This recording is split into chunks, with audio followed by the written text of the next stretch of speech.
Kevin Neary on Comic Spot. Wait a minute. Comic Spot. Comic Spot is where this female Army veteran gets to vet out veterans of comedy. And guess who's a veteran of comedy? Psh, not me, Kevin Neary. He's here today. So Kevin's a stand-up kind of guy, stand-up comic. He's an actor for independent films aside from porn. He guarantees me, he swears to God he's not in any porn. No porn. Linda, how did we not become essential workers when that whole laughter is the best medicine stuff has been spewed out for the last 20 years? I want to know. That's just bullshit, Kevin. Yeah. I feel like marching. If I had some kind of intestinal fortitude or any kind of protest involved, I would actually march down Washington with my... You let me know. I'll be there because, you know, every time I look in the mirror, all I see is that I am a sensual lady. That's why comics need promoters, because when you get a bunch of comics in the same room, they're all like, yeah, we'll get lighting and we'll get the music together. And then you get one person that says what everybody's thinking. This sounds like a lot of work. Can we just tell jokes? Maybe can we get somebody to do it? Do you think anybody would be interested in that idea? We'll even pay. I love the way comics like to make it easy and just tell jokes. And then some of them are like, I think I'll just tell premises all night. Oh my, yeah. No, you have premises. Yeah, that's. You're sitting there going, "Are we skipping stones on water? Because nothing's landing." It might offend some people because then they're like, "Wait a second, I'm a premise writer. That is all I do." Or they set up with no punch. Wouldn't it be funny if? And then they just go off on the idea. It's like, well, dude, it sounds like you started right in there and then you just stopped and you're like, that's good enough. I'll leave it up to their imagination. They'll just have to fill in the blanks. This will be like the Mad Libs of a stand-up comedy act. This will be great. It'll be revolutionary. How many years have you been funny? According to my parents, 0. That's all right. That's all right, though. I've been doing it professionally or trying professionally back and forth for 9 years on and off. Every now and then when I get an independent movie that comes up, like we did this movie, Man in a Box. The first one I did was Reflection when I was 18. Well, I was 17. I lied and told them when I was 18. So I can, but yeah. So thank God Chris Hansen wasn't in the room at that point in time. Do you know how old this man is? He's exactly 1 year away from being legal on this production set right now. Show me some excuse slips, but we did the movie Man in a Box and that. So I got on a roll doing show up to show, and producer from Gemini Films came up to me. He said, Kevin Davis, he said, hey man, he's like, I really think you should do a comedy spot in the movie. And I'm like, are there any other roles that I could play besides just like the quick to the comedy, thing? And he's like, oh, absolutely. We have plenty of roles to fill. The pay for it is an astounding $0.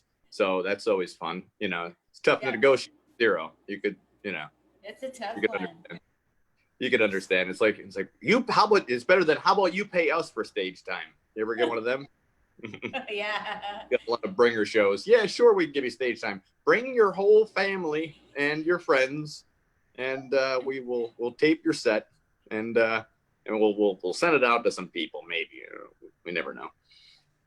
Yes. But Man in a Box, that actually came out pretty decent. But according to Sundance Film Festival and Slam Dance Film Festival, you have to spend X amount of dollars to be able to even kick your foot through the door on that. Just for quality assurance purposes is why they did it. Because some people were just having, for example's sake, like the old Thomas Edison films where the two cats would be boxing with each other for quality purposes. They want to see you spend some money on the whole idea.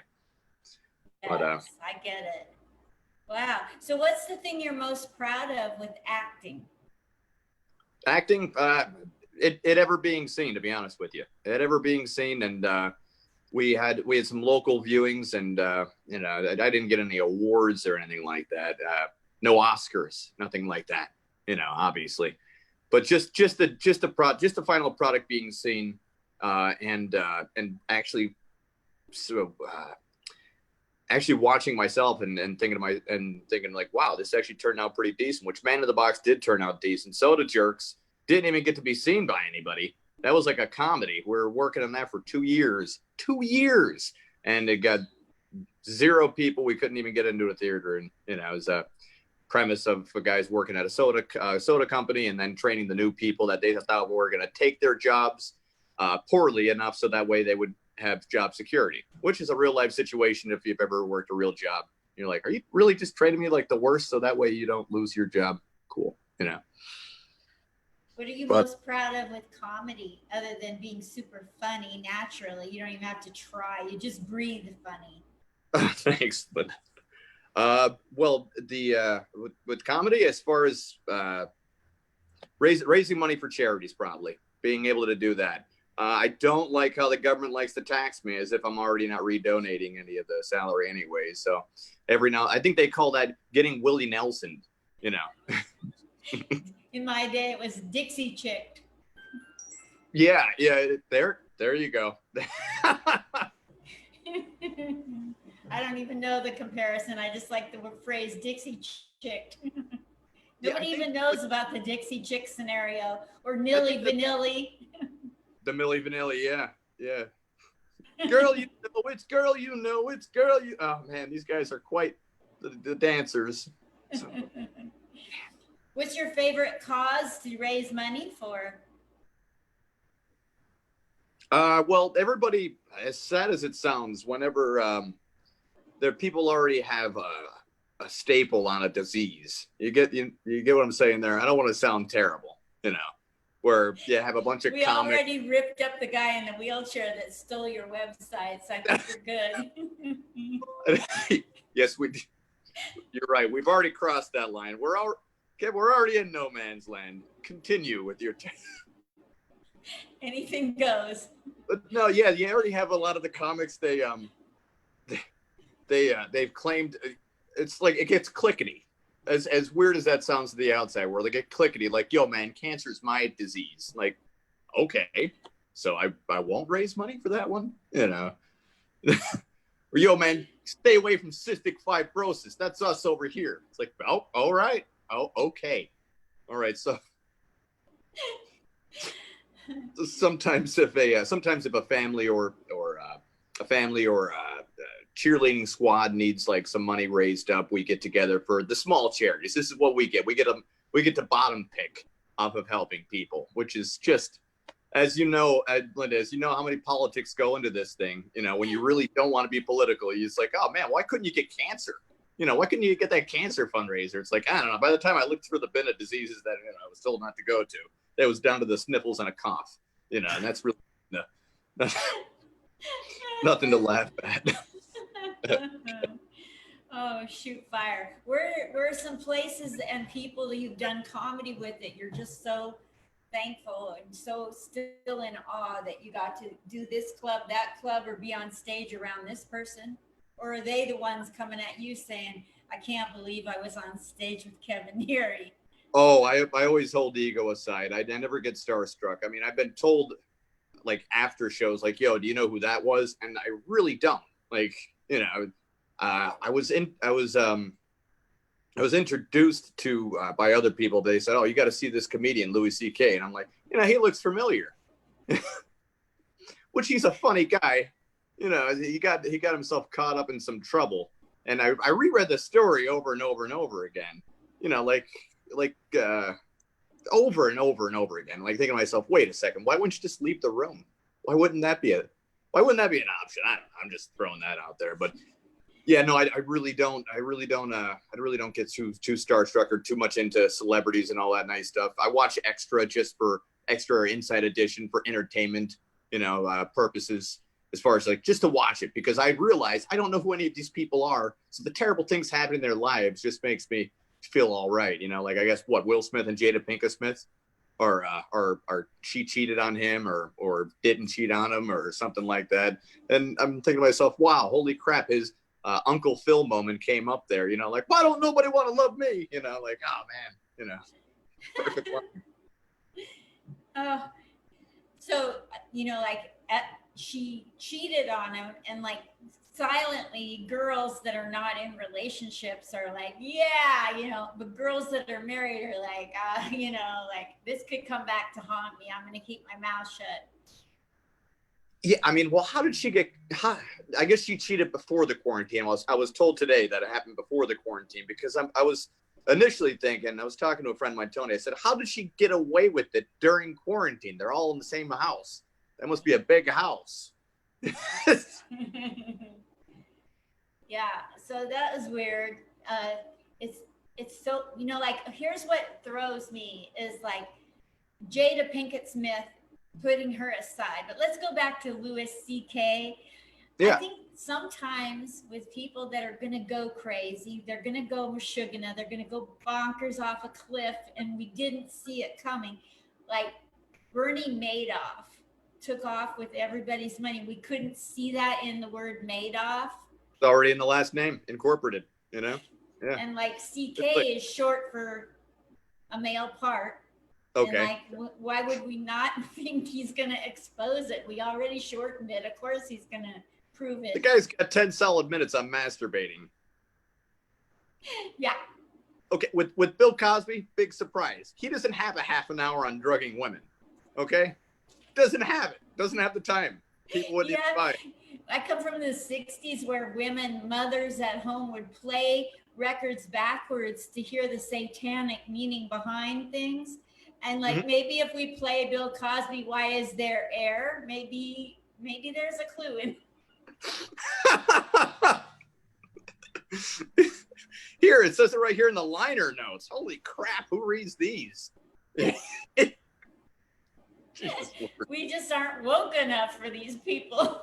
Yeah, you got to go back to old 60s routines. How did they used to discover things back then? So. Oh, I remember when the Beatles came out, all of our parents told us they were Satan worshipers, because they wanted us going after Paul Anka and Bobby Rydell, and, they didn't want us going after these beatniks with long hair. But we gave up Elvis Presley and his Elvis the Pelvis moves for the Beatles. Yeah. Beatles never did anything with their hips. The secret ingredient to his pelvis moving so seductively turned out to be a really lot of drugs, a whole bunch of them on command. This guy looks like he never sleeps. This is great. Yeah, I mean, I imagine there's many debates between devil worshippers hating on God, people who praise God hating on the devil worshippers, and then the atheists laughing at both of them, saying like, you really think that either of these two characters are real? The Beatles, it sounds like just like the name of their band doesn't sound satanic at all. It sounds like they're really into bugs. Exactly. It's like KISS. I guess that was an acronym for Knights in Satan's Service or something like that. Led Zeppelin. I mean, there's Ozzy Osbourne, Black Sabbath. There's like a lot of bands you could throw out there. But the Beatles, where She Loves You, yeah, they're like, man, that's the devil if I've ever heard it. Women don't love.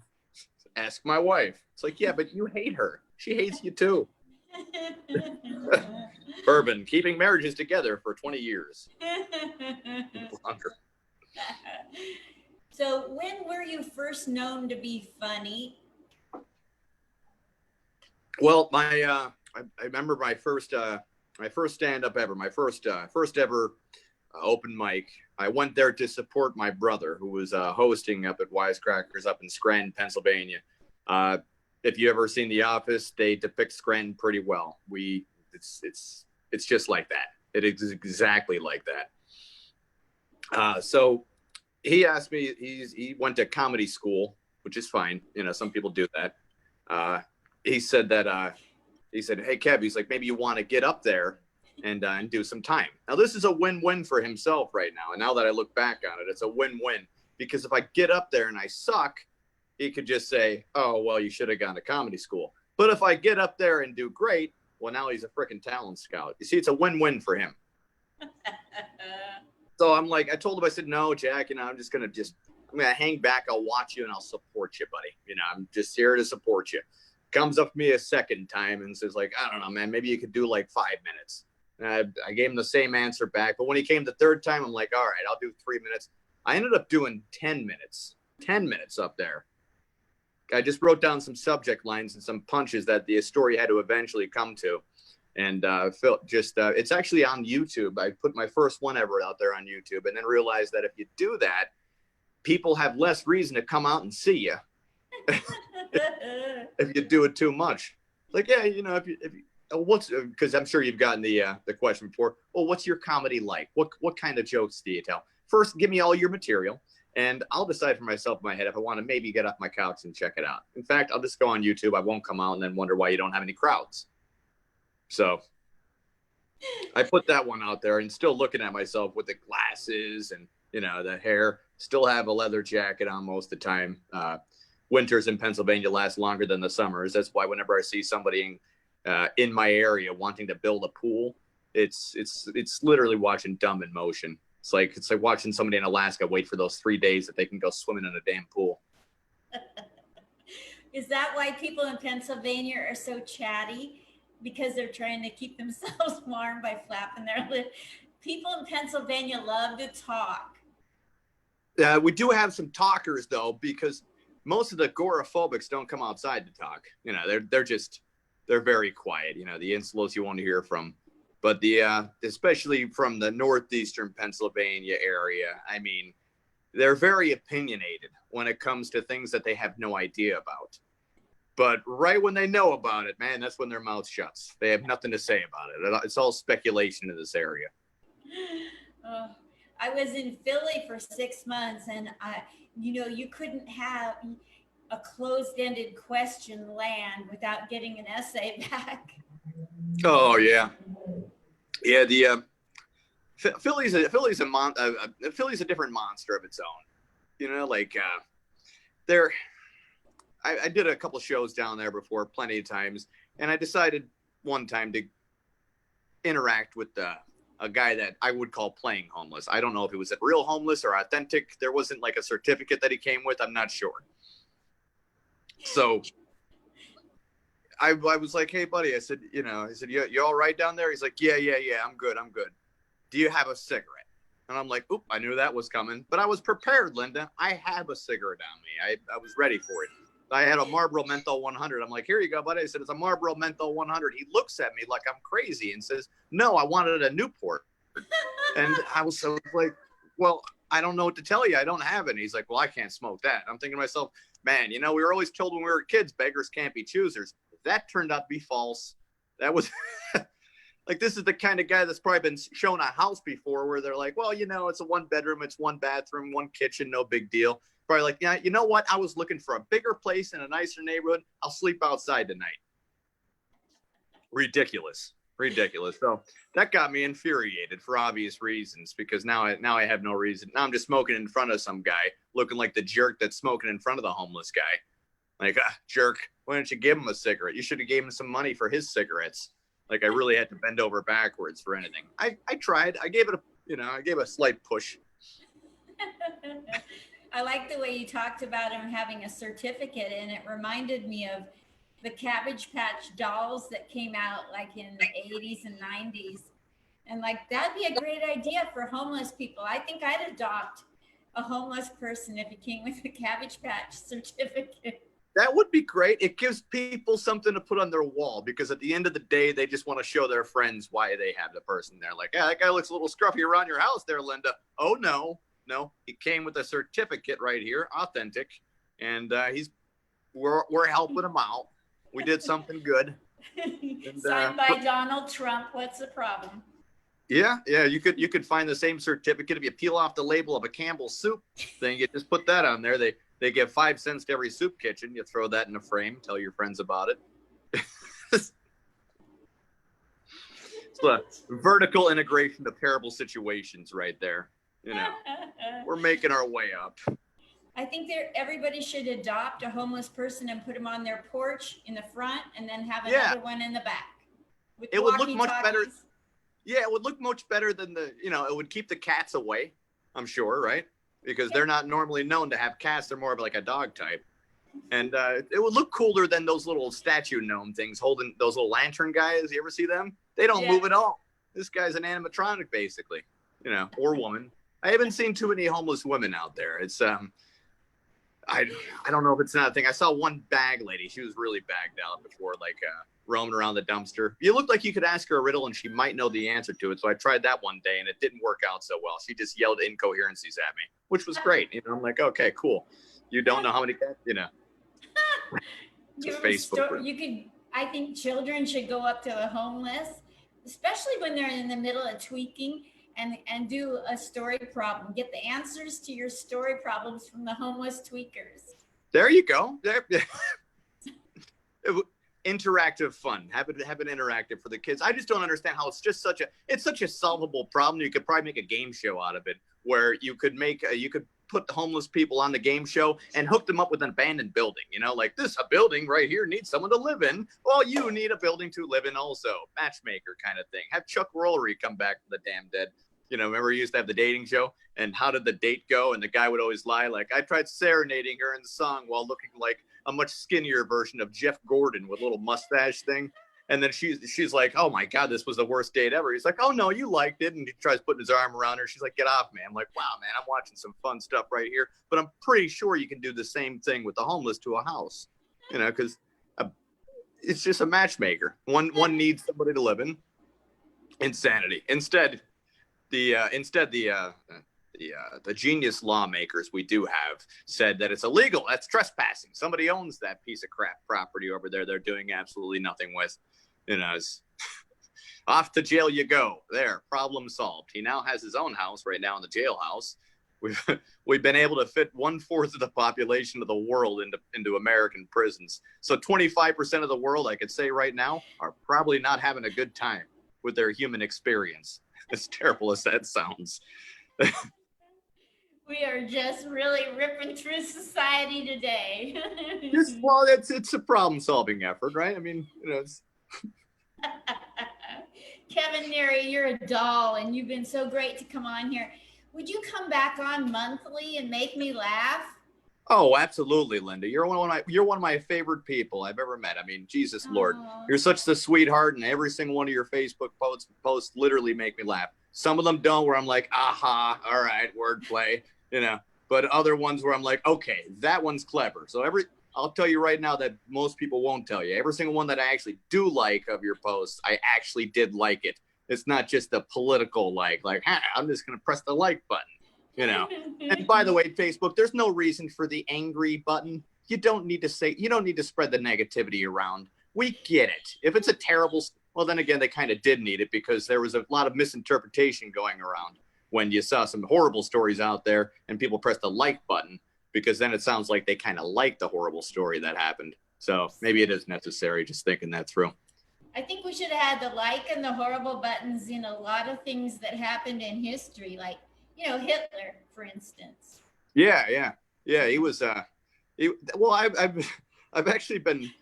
Everybody's been comparing presidents to Hitler for a long, long time. Trump, just like Hitler. Obama, just like Hitler. Now, the one person that's really acting like a Hitler right now, currently, ex-president George W. Bush, he is literally painting pictures of soldiers that he sent out to war as probably like one of the biggest insults. And it's almost like a child doing something terrible when he knocks on somebody's door and it's the parents of the fallen soldier and gives it to them. You don't want to tell them that they're doing something terrible, but you're just happy that the picture came out okay, you know. Oh my gosh. You're so hysterically funny. Please come back. When I get off here, I'm going to invite you to come back in August. Will you consider it? Oh, absolutely. You got me anytime I could find time, which if I said that I had no time, I'd be a damn liar. We're all in quarantine almost. We're kind of like these politicians, they use the color coding as when to get back in action, which just much confused the hell out of the colorblind. Like, is it less gray now? Is it less gray? Is it okay to come out? You are so naturally funny. It just comes out of you. It comes out of your pores. Oh, I try to sweat it. Thank you. Thanks. I wasn't born to take a compliment correctly, so I've been practicing on it. Thank you so much. Thank you. You're very welcome. That didn't come across authentic at all. No, exactly. You see, it's a tough trait to learn. Like normally it's like a defensive thing. Like, thank you. Now, what are you trying to get after? You know. Thank you, Kevin Neary. You guys, where can we follow you to get you more help online? You can follow me on my Facebook page. I normally accept every friend request that doesn't look like a Facebook hooker. Every single one of them. And guys, anybody who follows that kind of stuff and accepts those friends, I know who you are because they always have one mutual friend and they look way hotter than you for some odd reason to be your friend. Come on now. It's a dead giveaway. But you can find me, Kevin Neary. Just look it up on Facebook. I have a black and white photo on there, not with the glasses on this time. Every Monday, we do our own podcast.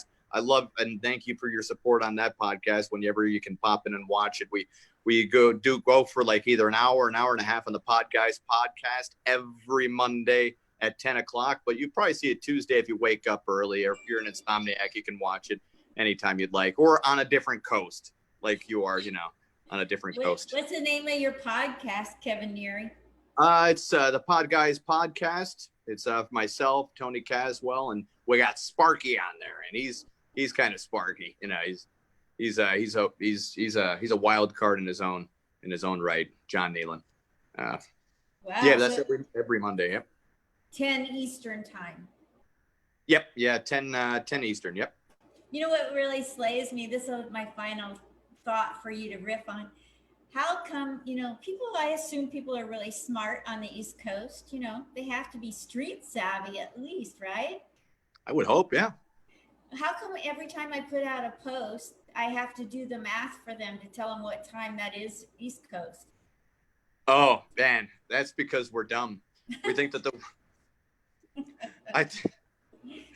I think, well, I thought it was 4 hours. I thought it was 4 hours instead of 3 hours, but I was still aware that a time zone was a thing, so no, I think a lot of people, they go, is that 3 hours before you, like in Japan or in Hawaii, or is that like 3 hours my time? That would be, by the time I get done with the conversation, my head is spinning. I'm nauseous.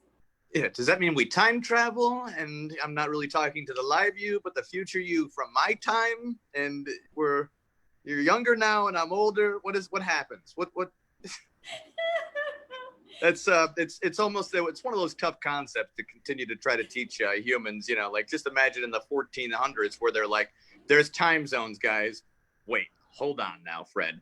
What the hell? We just found out the world was round. Now you're saying time zones? Screw you. They got so accustomed to the time zone idea, Linda, that we decided to get a little brass. We got very confident with the time zones where we had daylight savings time. Let's spring ahead. Let's fall back. Let's spring ahead. Let's fall back. Let's really mess with this idea where people say, I'll have to get used to that. Thank God my phone does it for me. You're hilarious. Thank you so much for making my day. Hey, you made my day too, Linda. Thank you. Love you lots. See you later, and I'll get with you on August. Absolutely. Follow Kevin Neary. He's on Facebook as Kevin Neary, and get on his podcast and watch it. It's called, don't tell me, Pod Guys Podcast. Pod Guys Podcast. Say that 5 times. The Pod Guys Podcast, yeah. Yeah, Mondays, 10 Eastern, -3 for the West Coast. See you later. See you. Bye. Everybody's talking at the comic spot. The comic spot.